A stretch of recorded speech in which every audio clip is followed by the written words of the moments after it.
It was meant to be the nightmare of Japanese aircraft carriers, the longest range, most powerful fighter of its time. But by the time the giant Boeing XF8B finally took to the air, the war was already over. It was created to change history, but it became its victim. Why did a project capable of surpassing everything in the sky end up being unwanted? And how did this failure silence Boeing for 60 years? Today, the name Boeing is associated with massive passenger liners, with heavy strategic bombers of World War II, with machines that transported cargo, bombed cities, and controlled the skies. But few know that this corporation once tried to prove to the world that it could build not only a four-engine behemoth, but also a formidable fighter, fast, maneuverable, deadly, capable of destroying Japanese aircraft carriers and flying farther than anyone else. The story of how Boeing attempted to become a predator begins in the years when America first faced an empire stretching across the entire Pacific Ocean. It was an era when the sky became an arena where the fate of continents was decided. The company, famous for its flying fortresses, had no reason to think about small aircraft. Its engineers created giants, but at some point, everything changed. Amidst endless reports of losses, of burning ships and planes over Midway and Guadalcanal, a crazy idea was born in Boeing's design workshops. What if we build a fighter that can do everything? Intercept the enemy, drop torpedoes, fly thousands of kilometers without refueling, and take off from a ship's deck. For many engineers, this sounded like defying nature. Boeing was never associated with lightness or speed. Their machines were renowned for endurance, strength, and range, qualities needed by bombers, but not by close-quarters fighters. Yet, in '42, when the war with Japan entered its decisive phase, it was this company that decided to take a risk. They wanted to create a fighter that would be not just a new plane, but a universal weapon, capable of replacing several types of aircraft at once. Initially, only a few knew about this project. It was called Model 400, and it was so unusual that even the US Navy headquarters viewed it with caution. It seems strange that a company building flying fortresses like the B-17 and B-29 would suddenly take on a single-engine plane. But this idea had a powerful argument: desperate necessity. The American fleet was losing too many pilots and planes due to one simple thing: their machines simply couldn't reach the target. The war in the Pacific demanded a different geography, a space where distances were measured not in kilometers, but in destinies. It was then that Boeing proposed not just a fighter, but a new philosophy of aerial combat. A machine closer in size to a bomber, but in spirit remaining a fighter. A machine capable of taking off from a deck, traversing the ocean, striking and returning when others' fuel would have run out long before the target. The idea was insane, but in the madness, as often happens, lay genius. Thus began the story of one of the strangest and almost forgotten aircraft of World War II, the Boeing XF8B, a machine born too late, but one that could have changed the very concept of naval warfare. A machine destined to prove that even giants can fly fast. '42 became the year for America when hope gave way to despair. The war in the Pacific was going poorly. One defeat followed another. Singapore fell. The Philippines were lost, and the Japanese fleet seemed able to reach any shore. Even the victory at Midway, which entered the textbooks as a turning point, did not hide the main problem. The US simply could not reach the enemy. Their aircraft, though fast, powerful, and superbly armed, had too short a range. Every sortie was a game against time: fly to the target, strike, return. And too often the pilots didn't return at all. It became obvious to the Navy command. They needed something that could fly farther. Not just a fighter, but a machine capable of reaching Japanese aircraft carriers, even if they were beyond the horizon, past the line where fuel usually ran out. The typical deck-based planes of the time, the Wildcat, Hellcat, Corsair, were good in combat, but they all depended on how close the carrier itself came to the target. This made every battle risky. If the enemy spotted the fleet, the strike ships became targets. Americans understood perfectly well that if the radius of action for their carrier-based aircraft wasn't increased, the fleet could lose the initiative forever. Then came the simple but fateful requirement: create a plane that could fly 2, even 3 times farther than anything that existed until then. A machine that would free the carriers from having to approach death, that would give the fleet arms longer than the Japanese. The project seemed almost impossible. Designers knew that the more fuel, the heavier the plane. The heavier, the slower, and the slower, the easier it becomes prey. The balance required by this task was like playing on the edge of a miracle. And so, as the country's largest aircraft manufacturers entered the race for the contract, the one least expected to compete suddenly raised its hand. Boeing, the company known for its long-range bombers, announced it was ready to build a plane that would not just reach the target, but also return, transforming into a universal weapon for any type of mission. The fleet initially viewed the idea as exotic. After all, Boeing was a master of heavy machines, not elegant fighters. But this is precisely what interested the command. If anyone could give a fighter the endurance and range of a bomber, it was them. Thus began a new chapter in the history of American aviation, the search for a fighter that wouldn't just defend the carrier, but would become its extension in the air. It was here, in the quiet design departments of Seattle, that the idea was born that was destined to become the most unusual project of World War II. When Boeing presented its answer to the fleet's challenge, even experienced engineers from other companies didn't immediately believe it was serious. The project received the internal designation Model 400, and even at the blueprint stage, it looked like a challenge to all logic of carrier aviation. In an era where every inch on the deck mattered, Boeing proposed building a machine that rivaled a bomber in size. One pilot, one engine, but a scale as if it were a four-seater. The XF8B was astonishing in every way. A length of over 13 meters, a wingspan of 16 meters, and a mass of 10 tons. Even compared to the powerful Corsair and Hellcat, it seemed like a giant. Against the backdrop of familiar deck fighters, this plane looked as if someone had taken a miniature flying fortress and chopped off the extra engines. Its colossal proportions were not a whim. They were dictated by the mission. The plane had to fly thousands of kilometers, carry heavy armament, and take off from the short deck of an aircraft carrier. Inside the fuselage, engineers placed enormous fuel tanks and an impressive weapons bay, a rarity for a fighter of that time. And the heart of the machine was the experimental Pratt & Whitney R4360 Wasp Major engine. With a power of about 3,000 horsepower, it was a true engineering marvel. It was complemented by a unique dual contra-rotating propeller system, spinning in opposite directions. This solution not only reduced torque, but also provided fantastic thrust, allowing this behemoth to reach speeds over 700 km/h. The XF8B was born not as a compromise, but as an absolute. Boeing engineers decided that if they were to make an all-tasks plane, it had to be the best at each of them. It could not only fight in the sky, but also dive onto enemy ships, carry torpedoes beneath its belly, attack from altitude, and return without refueling. For the first time in history, one fighter could replace an entire squadron of different machines. But behind the impressive characteristics lay an obvious problem: size. On an aircraft carrier, where every meter of space is precious, accommodating the XF8B became a puzzle. Even with folding wings, this giant took up space enough for 2 Corsairs. The command understood. Unless Boeing proved that this behemoth flew better and farther than anything else, it had no chance of getting onto the deck. Nevertheless, in May '43, the fleet placed an order for 3 prototypes. The idea that seemed insane got a chance to be realized in metal.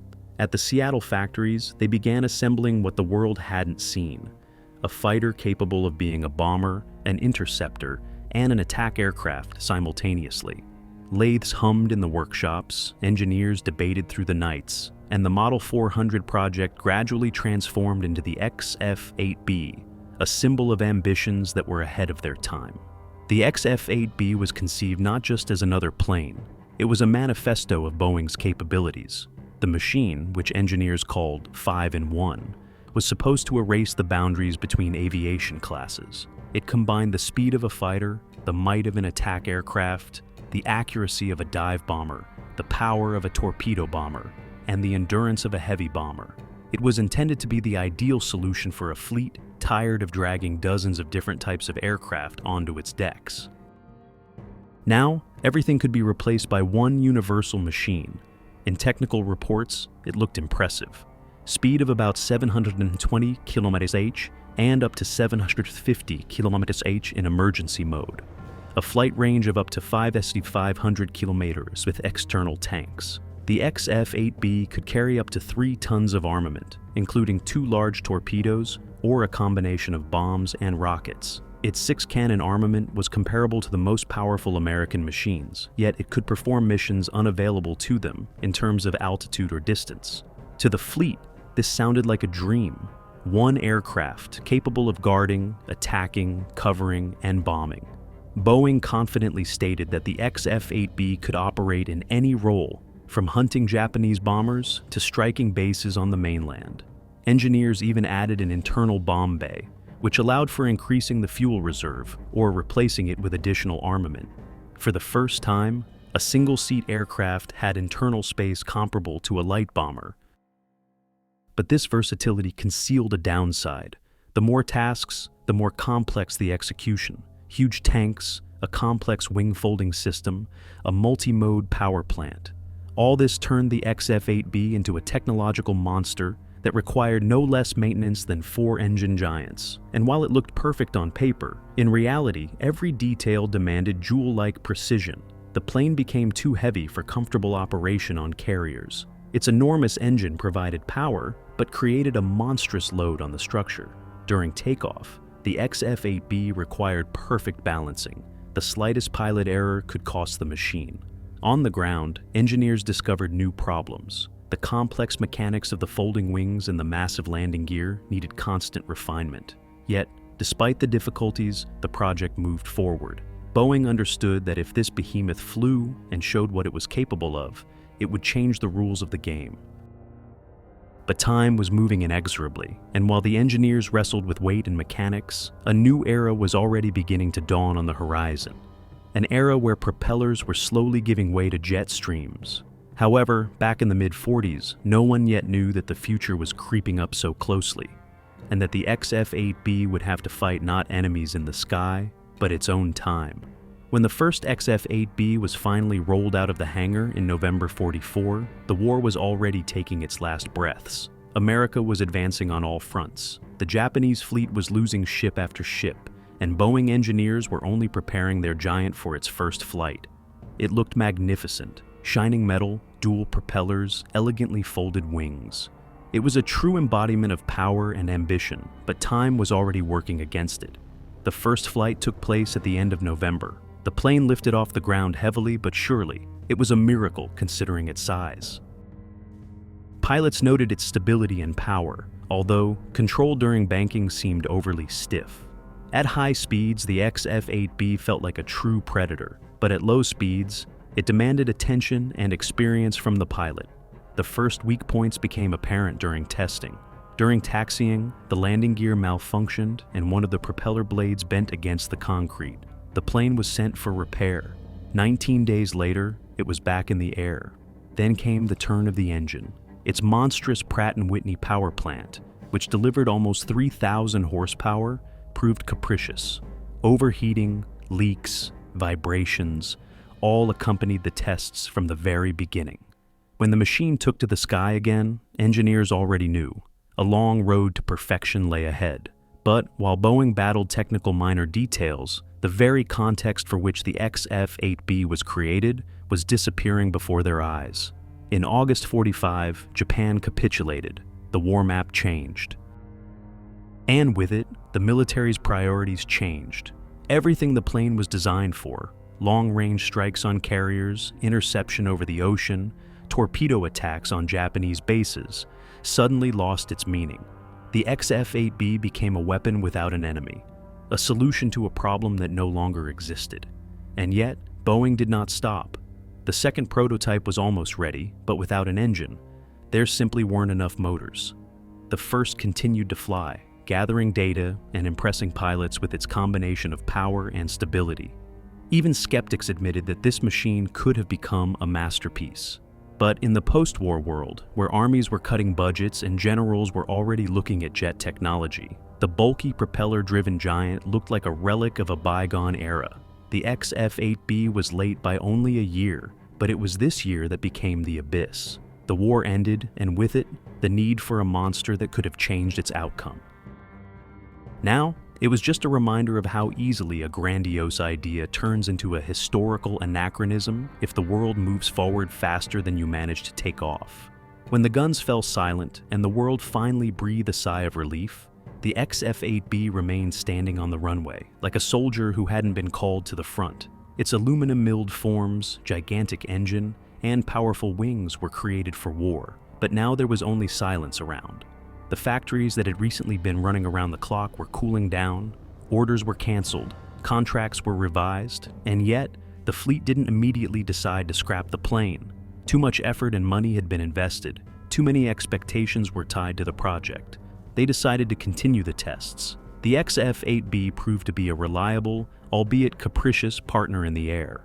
Its pilots noted excellent stability, fantastic range, and impressive power.